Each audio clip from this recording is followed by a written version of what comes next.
बिस्मिल्लाहिर्रहमानिर्रहीम। Welcome students to another video lecture. और आज हम लोग फ़र्स्ट ईयर से अपना नेक्स्ट जो टॉपिक है वो स्टार्ट करना शुरू करेंगे। जैसे कि आप लोगों को मालूम है, हमने एंजाइम सेक्शन स्टार्ट किया हुआ था, तो एंजाइम सेक्शन में ही हमारा जो नेक्स्ट टॉपिक आ रहा है बहुत इम्पॉर्टेंट टॉपिक है और उसका नाम है द फैक्टर्स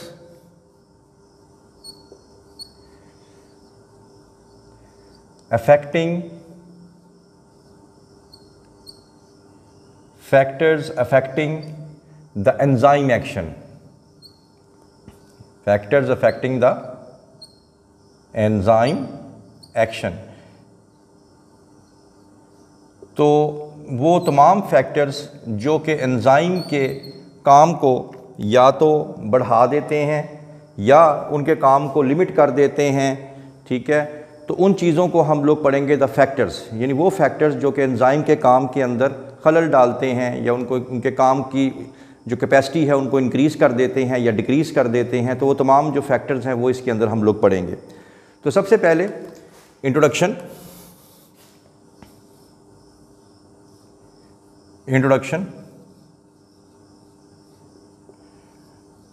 में आप लोगों ने ये बताना है कि वो तमाम चीज़ें, ठीक है, एंजाइम जो एक्टिविटी है डिपेंड्स अपॉन एंजाइम एक्टिविटी, यानी एंजाइम के जो काम करने की सलाहियत है डिपेंड्स अपॉन, वो डिपेंड करती है, डिपेंड्स अपॉन दो चीज़ों के ऊपर। एक पहली चीज़ जो है वो है हमारे पास इसकी स्पेसिफिक केमिस्ट्री एंड कॉन्फ़िगरेशन। जो दो चीज़ इसके अंदर हमने पढ़नी है वो ये इसमें आप लोग पढ़ेंगे कि इसकी स्पेसिफिक केमिस्ट्री और इसकी कॉन्फ़िगरेशन। कॉन्फ़िगरेशन का मतलब आप ले लेंगे शेप उसकी एंजाइम की। तो अगर एंजाइम का अगर केमिकल नेचर चेंज नहीं होती, उसकी स्पेसिफिक केमिस्ट्री मेंटेन रहती है और उसकी जो ख़ास एक शेप होती है काम करने के लिए, जिसको कॉन्फ़िगरेशन बोल रहे हैं, तो एंजाइम की एक्टिविटी जो है वो अपने पीक पे होगी।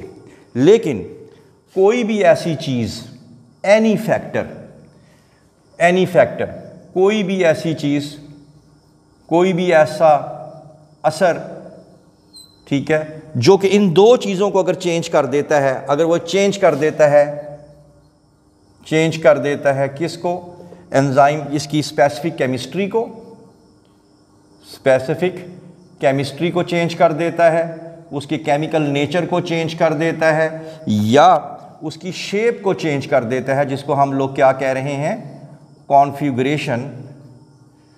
तो ऐसे तमाम जो फैक्टर्स हैं उनको हम लोग बोलेंगे कि ये क्या कर रहे हैं, ये एंजाइम के काम के अंदर रुकावट डाल रहे हैं, यानी एंजाइम की जो इफ़ेक्टिवनेस है उसको ये डिस्टर्ब कर रहे हैं, ठीक है। तो ये फैक्टर जो है जो चेंज कर देते हैं एंजाइम की एक्टिविटी को, उसको हम लोग कहते हैं the factors affecting the enzyme action. अब हम लोगों ने ये देखना है कि वो कौन कौन सी चीज़ें हैं जो एंजाइम की एक्टिविटी को बढ़ा देते हैं, कम कर देते हैं, चेंज कर देते हैं। तो उसमें सबसे पहले आप लोगों ने बताना है enzyme concentration.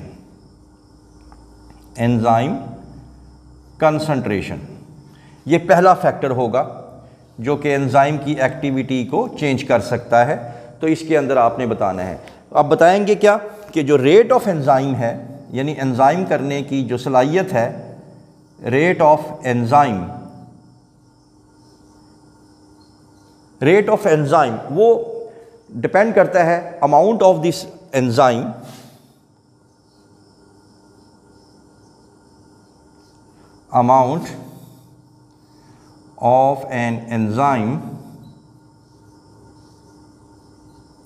at a particular time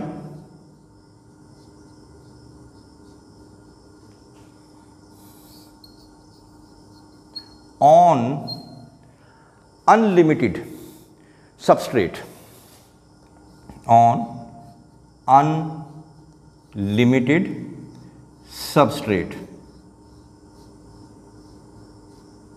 देखिए होता ये है कि अगर आपके पास यहाँ पे ये बात बताई गई है कि एंजाइम है और यहाँ पे है सबस्ट्रेट।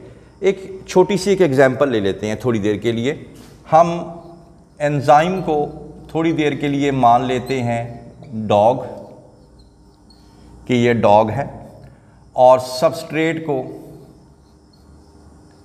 हम लोग मान लेते हैं ये हैं पीपल, लोग। ठीक है, एग्जाम्पल के तौर पे। अब मिसाल के तौर पे अगर आप लोग ये देखें कि अगर एक डॉग जो है वो एक पीपल यानी एक पर्सन को वो काट सकता है, ठीक है ना, एक डॉग एक पर्सन को काट सकता है, तो अब आप देखें कि अगर आप लोग सबस्ट्रेट की मिकदार बढ़ाते जाएंगे तो रेट ऑफ एंजाइम एक्शन भी बढ़ता जाएगा। मिसाल के तौर पे एग्जाम्पल ले लेते हैं। एग्जाम्पल ये लेते हैं कि ये एक हमारे पास एक प्लॉट है।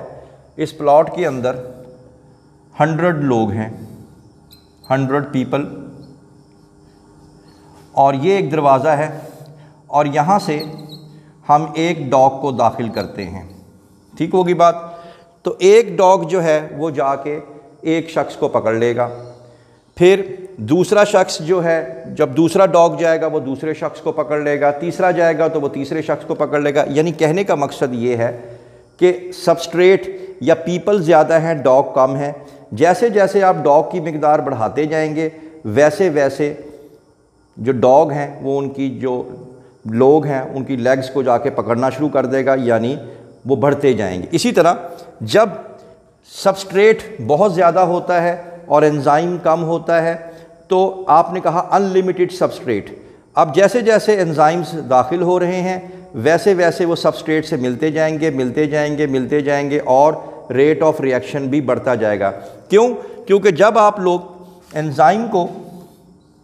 एंजाइम को जब आप लोग इंक्रीज़ करते हैं तो एक्टिव साइट भी क्या हो जाती है, इंक्रीज़। तो इसी वजह से क्या होगा कि सबस्ट्रेट तो बहुत ज़्यादा है लेकिन एंजाइम थोड़े हैं, तो एंजाइम की कंसंट्रेशन को जैसे जैसे आप बढ़ाते जाएंगे उनका सबस्ट्रेट के साथ रिएक्शन भी बढ़ता जाएगा।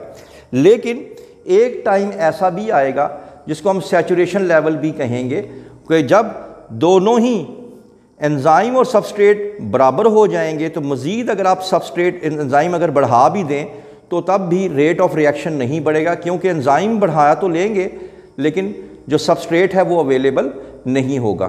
तो वो जाके वहाँ पे जाके क्या हो जाएगा, बैलेंस हो जाएगा। इसको अगर हम लोग एक ग्राफ की तरफ से समझना चाहें तो वो कैसे समझेंगे इसको, कि सपोज़ ये हम लोग एक ग्राफ बना रहे हैं, ये इसका एक्स एक्सिस आ गया ग्राफ का और ये आ गया वाई एक्सिस। इस साइड पे हम लोग एंजाइम की मिकदार को बढ़ाएंगे, ये एंजाइम को शो कर रहे हैं एक्स एक्सिस पे, और इस साइड पे हम लोग शो कर रहे हैं, सबस्ट्रेट को नहीं करेंगे, यहाँ पे rate of reaction, rate of reaction. अब होगा क्या कि ये देखें, ये है जी हमारे पास सबस्ट्रेट, ये है सबस्ट्रेट, और एंजाइम अभी हमारे पास थोड़े हैं या ज़ीरो हैं, तो ये है एंजाइम। रेट ऑफ रिएक्शन भी क्या होगा, ज़ीरो होगा। लेकिन जैसे जैसे आप एंजाइम की मिकदार को बढ़ाते जाएंगे रेट ऑफ रिएक्शन भी बढ़ता जाएगा। यानी अगर आप लोग एंजाइम को 2 गुना 2 टाइम्स बढ़ाएंगे तो रेट ऑफ रिएक्शन वो भी कितने गुना बढ़ जाएगा, 2 टाइम्स बढ़ जाएगा। तो बढ़ता जाएगा और बढ़ता जाएगा अनटिल एंड अनलेस एक टाइम ऐसा भी आएगा कि जब एंजाइम और सबस्ट्रेट दोनों ही क्या हो जाएंगे, मिकदार में इक्वल हो जाएंगे। तो उसके बाद अगर आप मज़ीद अगर एंजाइम को बढ़ाएंगे तो रेट ऑफ रिएक्शन जो है वो नहीं बढ़ेगा, बल्कि वो क्या हो जाएगा, वो कांस्टेंट हो जाएगा। क्यों? क्योंकि इस लेवल पे आके दोनों जो है एक्टिव साइट और सबस्ट्रेट जो हैं वो आपस में बराबर हो जाएंगे। ठीक है। इसी तरह यहाँ की एग्जांपल दोबारा देख लें यहाँ पे 100 पीपल थे, यानी सबस्ट्रेट थे। एक डॉग गया, उसने एक लोग को पकड़ लिया, दूसरा गया, दूसरे को पकड़ लिया। जब 100 डॉग्स अंदर चले जाएंगे तो 100 डॉग्स 100 पीपल को पकड़ लेंगे। अब उसके बाद अगर आप 101 डॉग दाखिल करते हैं, 101वां डॉग दाखिल करते हैं, तो क्योंकि पहले ही 100 पीपल जो हैं वो डॉग्स के साथ क्या हुए हुए हैं, एंगेज हुए हुए हैं, तो अगर आप एक और इसमें 101 डॉग डाल देते हैं तो वो उस डॉग को कोई भी शख्स नहीं मिलेगा, क्योंकि सबस्ट्रेट तो ख़त्म हो गए। पहले ही तमाम के तमाम एंजाइम्स क्या हुए हुए हैं, तमाम के तमाम डॉग्स क्या हुए हुए हैं, एंगेज हुए हुए हैं। वो जो 101वां डॉग होगा उसको कोई भी सबस्ट्रेट अवेलेबल नहीं होगा, यानी सैचुरेशन हो गई। अब मज़ीद ये रिएक्शन इंक्रीज़ नहीं करेगा। तो ये आप लोगों ने बता देना है कि जैसे जैसे हम एंजाइम की मिकदार बढ़ाते हैं, किस पे, ऑन अनलिमिटेड सबस्ट्रेट पे, तो एक्टिव साइट की मिकदार जो है वो बढ़ जाती है, और सबस्ट्रेट तो पहले ही बहुत ज़्यादा है, तो लिहाजा रेट ऑफ रिएक्शन शुरू में बढ़ेगा, लेकिन एक टाइम ऐसा आएगा कि ये आपस में जाके क्या हो जाएंगे, कांस्टेंट हो जाएंगे। तो ये है पहला फैक्टर जो कि आपने बता दिया। किस चीज़ के बारे में? ये है एंजाइम कंसंट्रेशन के बारे में। तो अगर अनलिमिटेड सबस्ट्रेट के ऊपर एंजाइम की मिकदार बढ़ाते जाएंगे तो रेट ऑफ रिएक्शन भी क्या होता जाएगा, इंक्रीज़ होता चला जाएगा। इसी को ही अगर आप लोग रिवर्स कर दें, इसी को ही अगर आप लोग रिवर्स कर दें, और रिवर्स कुछ यूं कर दें कि अब यहाँ पे अगर आप लोग दूसरी हेडिंग अगर लिख लें, सबस्ट्रेट कंसंट्रेशन, पहले थी एंजाइम कंसंट्रेशन, अब आ जाएगा सबस्ट्रेट कंसंट्रेशन। अब यही बात होगी कि अगर अब आपके पास पहले क्या था, पहले आपके पास जो था सबस्ट्रेट अनलिमिटेड था, अब आपके पास एंजाइम क्या हो जाएगा, एंजाइम अगर आपके पास क्या हो, अनलिमिटेड हो, यानी बहुत ज़्यादा हो, अनलिमिटेड। तो जैसे जैसे अब आप लोग सबस्ट्रेट की मिकदार को एट गिवन टाइम बढ़ाते जाएंगे तो रेट ऑफ रिएक्शन जो है वो क्या हो जाएगा, वो बढ़ना शुरू हो जाएगा, बिल्कुल वैसे ही, ठीक है। लेकिन up to a certain limit, और वो सर्टेन लिमिट क्या होगी, वो सर्टेन लिमिट ये होगी कि जब सबस्ट्रेट और एंजाइम दोनों की कंसंट्रेशन जब बराबर हो जाएगी तो रेट ऑफ रिएक्शन भी क्या हो जाएगा, वो हो जाएगा कांस्टेंट। तो वो कांस्टेंट हो जाएगा। इस एग्जाम्पल से दोबारा देखते हैं। फ़र्ज़ करते हैं एक प्लॉट है, इसको उलट कर देते हैं। अंदर 100 डॉग्स जो हैं एक पार्क के अंदर मौजूद हैं, 100 डॉग मैंने एंजाइम, ठीक है। और एक शख्स, वन मैन या वन पर्सन इसमें दाखिल होता है, यानी सबस्ट्रेट, तो क्या होगा, उस डॉग जो है 100 डॉग में से एक डॉग एक शख्स को पकड़ लेगा, फिर दूसरा जाएगा, दूसरा डॉग दूसरे शख्स को पकड़ लेगा, तीसरा जाएगा। तो करते करते जब 100 मैन अंदर चले जाएंगे तो ऑल विल एंगेज, 100 के 100 डॉग्स 100 के 100 लोगों को पकड़ लेंगे। जब 101वां शख्स अंदर जाएगा तो उसे कुछ भी नहीं होगा। क्यों? क्योंकि पहले ही 100 डॉग्स 100 लोगों के साथ क्या हुए हुए हैं, एंगेज हुए हुए हैं, तो मज़ीद अब रिएक्शन इंक्रीज़ नहीं होगा। तो इसको हमने उलट कर लिया, ठीक है ना। तो इसका भी ग्राफ इसी तरह से ही बनेगा। आप लोग फिर एक वाई एक्सिस और एक एक्स एक्सिस, और यहाँ पे आपने पहले एंजाइम को इंक्रीज़ करना था, अब यहाँ पे किसको इंक्रीज़ करेंगे, सबस्ट्रेट को। अब यहाँ पे आपके पास बहुत ज़्यादा क्या है, अनलिमिटेड क्या है, आपके पास अनलिमिटेड मौजूद है एंजाइम, ठीक है जी। एंजाइम ज़्यादा है, सबस्ट्रेट थोड़े हैं। तो जैसे जैसे अब आप रिएक्शन को इंक्रीज़ करेंगे, रेट ऑफ रिएक्शन सबस्ट्रेट का और एक्टिव साइट का कोलिजन बढ़ता जाएगा, रेट ऑफ रिएक्शन बढ़ता जाएगा, बढ़ता जाएगा, बढ़ता जाएगा। लेकिन एक टाइम ऐसा आएगा जहाँ पे ये दोनों जाके क्या हो जाएंगे, इक्वल हो जाएंगे। अब तमाम के तमाम एंजाइम इस पॉइंट पे आके सैचुरेशन पे आ गए हैं, अब सबस्ट्रेट के साथ क्या हो गए, इक्वल। अब अगर आप मज़ीद सबस्ट्रेट को बढ़ाना भी चाहें तब भी रेट ऑफ रिएक्शन नहीं बढ़ेगा, क्योंकि तमाम एंजाइम और सबस्ट्रेट आपस में क्या हो चुके हैं, मिल चुके हैं। तो ये सैचुरेशन लेवल आ गया तो ये जाके कांस्टेंट हो जाएगा। तो इसका ग्राफ ऐसे बनेगा और इसका ग्राफ जो है इस तरीके से बन जाएगा। तो ये आप लोगों ने दो जो फैक्टर्स हैं वो बता दिए हैं। इसके साथ साथ एक और फैक्टर की तरफ चलते हैं जो कि एंजाइम की एक्टिविटी को मुतासिर कर सकता है और उसके बारे में हम लोग अब बताएंगे, वो है टेम्परेचर। टेम्परेचर जो है एंजाइम की एक्टिविटी पे बहुत ज़्यादा अफेक्ट करता है। इसमें सबसे पहले तो आपने ये बताना है कि अगर टेम्परेचर अगर इंक्रीज़ हो जाए किसी मीडियम का, तो उस मीडियम में पाए जाने वाले एंजाइम का जो रेट ऑफ रिएक्शन है वो भी क्या हो जाएगा, इंक्रीज़ होता चला जाएगा, लेकिन up to a certain limit, लेकिन एक ख़ास हद तक। वो ख़ास हद क्या है वो मैं आपको बताता हूँ। वो ख़ास हद जो है उसको हम लोग कहते हैं ऑप्टिमम टेम्परेचर। ऑप्टिमम टेम्परेचर ये आप लोगों का MCQ भी बन जाएगा। तो ऑप्टिमम टेम्परेचर जो है ऐसा टेम्परेचर होता है जिस पे एंजाइम जो है मेक या वर्क मैक्सिमम। तो optimum temperature is the temperature at विच, ठीक है ना, रेट ऑफ एंजाइम एक्शन या रेट ऑफ रिएक्शन जो क्या होता है वो मैक्सिमम होता है। अब ऐसा क्यों हुआ, इसकी क्या वजूहात होती हैं कि इसके अंदर टेम्परेचर बढ़ाने से रेट ऑफ रिएक्शन इंक्रीज़ क्यों कर देता है। पहली बात तो ये है, इसके कॉज लिख देते हैं, वजूहात, कॉजेस। पहली बात तो ये है कि टेम्परेचर जो है वो प्रोवाइड करता है, देता है एंजाइम को, ठीक है जी, एक्टिवेशन एनर्जी। एक्टिवेशन एनर्जी यानी एंजाइम को जो एनर्जी रिक्वायर्ड होती है काम करने के लिए वो टेम्परेचर उसको दे देता है। इसी वजह से एंजाइम जो है वो एक ख़ास टेम्परेचर पे जाके काम करना शुरू कर देते हैं।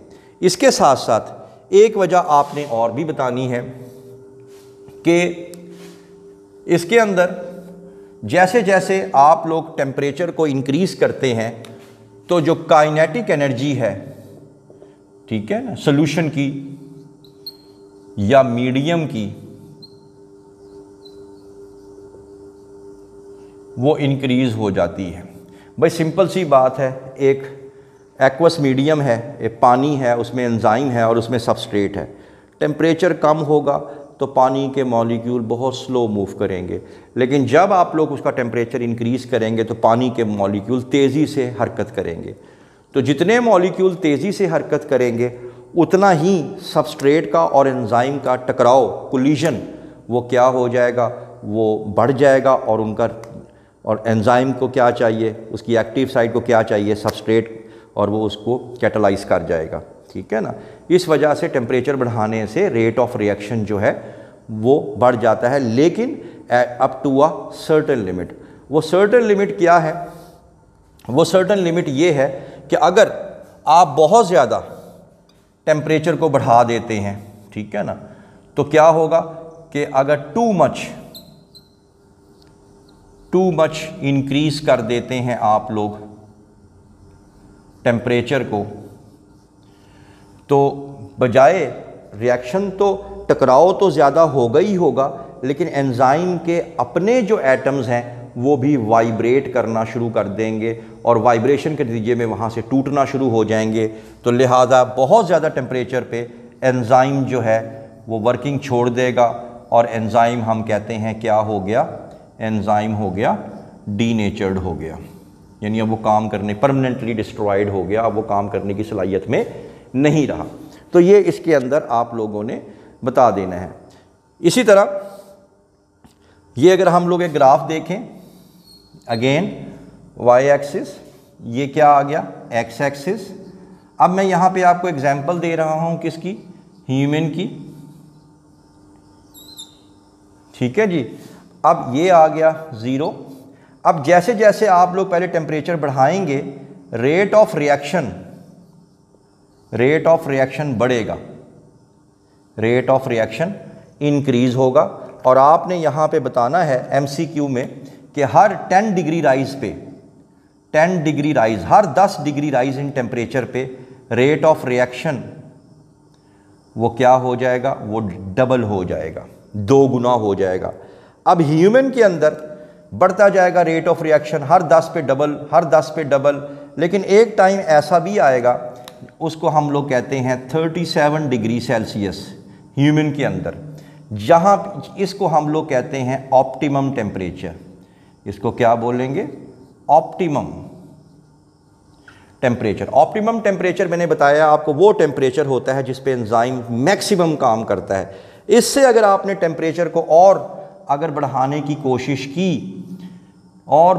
कोशिश की तो रेट ऑफ रिएक्शन बजाय बढ़ने के वो क्या होना शुरू हो जाएगा, वो कम होना शुरू हो जाएगा। और ये जो है, ये टेम्परेचर जिसको हम लोग कहते हैं 37 डिग्री सेल्सियस, तो इंसान के, ह्यूमन के जो एंजाइम है वो बेस्ट काम करते हैं किस टेम्परेचर पे, 37 डिग्री सेल्सियस पे। यानी इस टेम्परेचर से आगे, 37 से ऊपर और 37 से नीचे एंजाइम की वो क्वालिटी, वो एंजाइम के काम करने की सलाहियत नहीं होगी जो 37 डिग्री सेल्सियस पे काम करने की सलाहियत होती है। ठीक है, तो यहाँ पे 2 MCQ हो गए कि अगर आपसे MCQ में पूछ लिया जाए कि ह्यूमन के जो एंजाइम्स हैं वो बेस्ट किस टेम्परेचर पे काम करते हैं, तो आप बता देंगे 37 पे। और 37 ही ह्यूमन का क्या है, ऑप्टिमम टेम्परेचर है। और शुरू में 37 से बिलो में अगर आप हर 10 डिग्री रेज इन टेम्परेचर करेंगे तो रेट ऑफ रिएक्शन कितने गुना बढ़ेगा, ट्वाइस बढ़ेगा। लेकिन कब तक बढ़ेगा, अप टू सर्टेन लिमिट, और वो सर्टेन लिमिट क्या है, ऑप्टिमम टेम्परेचर। उससे आगे बढ़ाएंगे तो रेट ऑफ रिएक्शन जो है वो बजाय बढ़ने के वो क्या हो जाएगा, वो कम होना शुरू हो जाएगा। और बढ़ाएंगे तो एंजाइम डीनेचर्ड भी हो जाएगा। तो ये आप लोगों ने इसमें बताना है। उसके बाद लास्टली एक और बहुत ही इम्पॉर्टेंट फैक्टर जो कि एंजाइम के काम करने में बड़ा ही अहम किरदार अदा करता है वो है pH।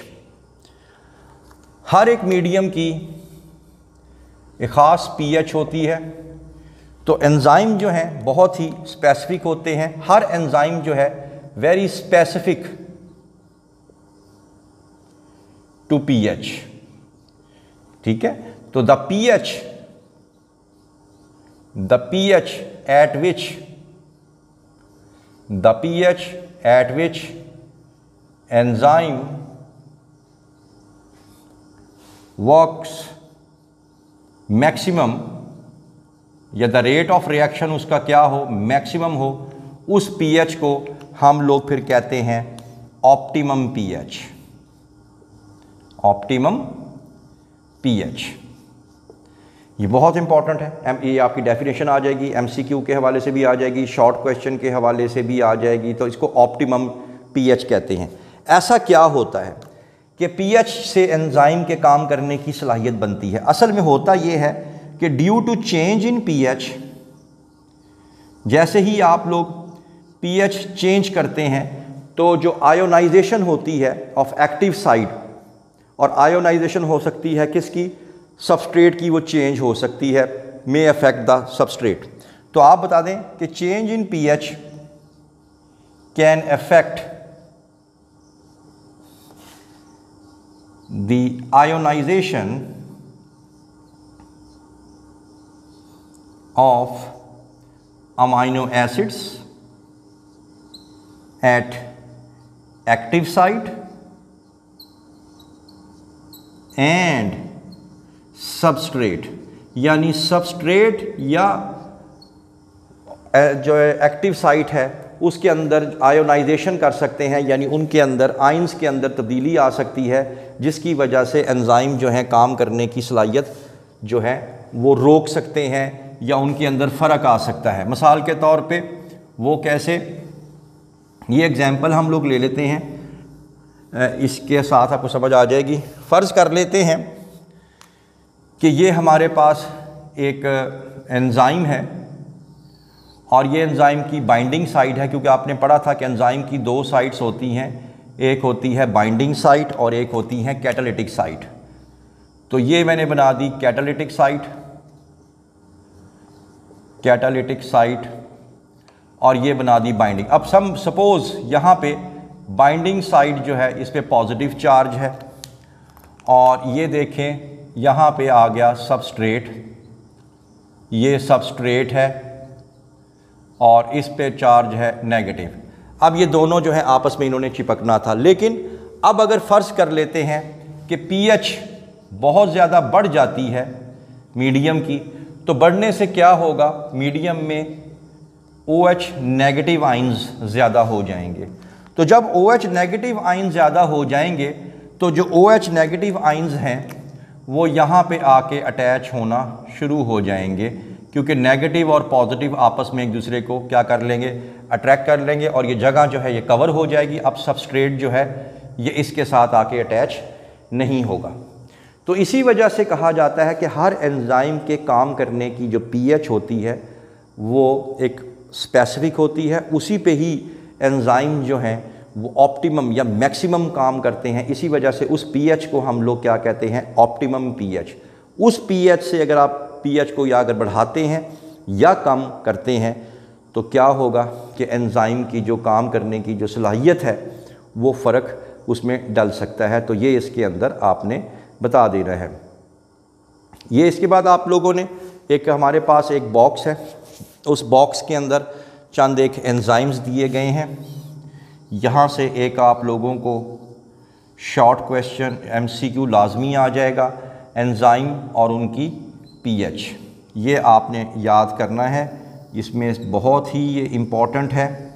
मिसाल के तौर पे सबसे पहले पेप्सिन है, तो पेप्सिन के बारे में बता दें कि पेप्सिन जो है उसकी जो ऑप्टिमम pH है वो क्या है, वो है 2, यानी पेप्सिन जो है वो 2 pH के ऊपर सबसे अच्छा काम करता है, ना इससे ऊपर ना इससे नीचे। उसके बाद सुक्रेज आ जाएगा। सुक्रेज की ऑप्टिमम pH है 4.50, ये आप लोगों ने बताना है। सुक्रेज के बाद हमारे पास आ जाएगा सलाइवरी अमाइलेज और इसकी ऑप्टिमम pH है 6.80। तो ये बता दें आप लोग। उसके बाद आप बताना चाहें तो काइमोट्रिप्सिन का बता सकते हैं। काइमोट्रिप्सिन, और काइमोट्रिप्सिन की जो रेंज है वो है 7 से लेके 8 pH तक, ये बेस्ट काम करते हैं। तो काइमोट्रिप्सिन की जो ऑप्टिमम pH हो जाएगी वो हो जाएगी 7 to 8। इसी तरह पेंक्रियाटिक लाइपेज है, पेंक्रियाटिक लाइपेज है, उसकी pH हो जाएगी 9। और इसके साथ साथ एक और भी है, उसका नाम है आर्जिनेज। तो आर्जिनेज जो है उसकी pH होगी ऑप्टिमम 9.70। अब याद रखें कि स्लाइड चेंज इन pH वो क्या कर सकती है, एंजाइम की एक्टिविटी को क्या कर सकती है, अफेक्ट कर सकती है, कि काम को स्लो डाउन कर सकती है। लेकिन अगर ज़्यादा चेंज हो जाएगी, वाइड चेंज होगी, तो वो एंजाइम को, ठीक है, ड्रास्टिक चेंज होगी, बहुत ज़्यादा कम या बहुत ज़्यादा pH ज़्यादा हो जाएगी, तो ये एंजाइम को क्या कर सकती है, ये एंजाइम को डीनेचर भी कर सकती है, ठीक है, या कर देती है। तो ये चीज़ें इसके अंदर आप लोगों ने बता देना है। तो एक्सचेंज चेंज जो है, extreme change can break down the enzymes और द बॉन्ड्स को तोड़ सकती है, एंजाइम डीनेचर्ड हो सकते हैं। तो इसलिए स्लाइड चेंज पे थोड़ा सा फ़र्क डल सकता है, लेकिन एक्सट्रीम चेंज पे उसके जो बॉन्ड्स हैं वो ब्रेक हो सकते हैं और एंजाइम डीनेचर्ड हो सकते हैं। तो ये बॉक्स इसमें बहुत इंपॉर्टेंट है, ये लाजमी याद करना है। बाकी जो है आपको मालूम है कि इसमें से ज़्यादातर शॉर्ट क्वेश्चंस आते हैं। तो ऑप्टिमम pH, ऑप्टिमम टेम्परेचर, ठीक है। और ये ग्राफ्स हर 10 डिग्री रेस पे कितना एंजाइम का, इंसान का ऑप्टिमम टेम्परेचर कितना होना चाहिए एंजाइम के काम करने के लिए, तो ये तमाम चीज़ें इसमें आप लोगों ने याद रखनी है। I hope that you have understood the lecture today. For more interesting videos please stay connected with us. Thank you very much.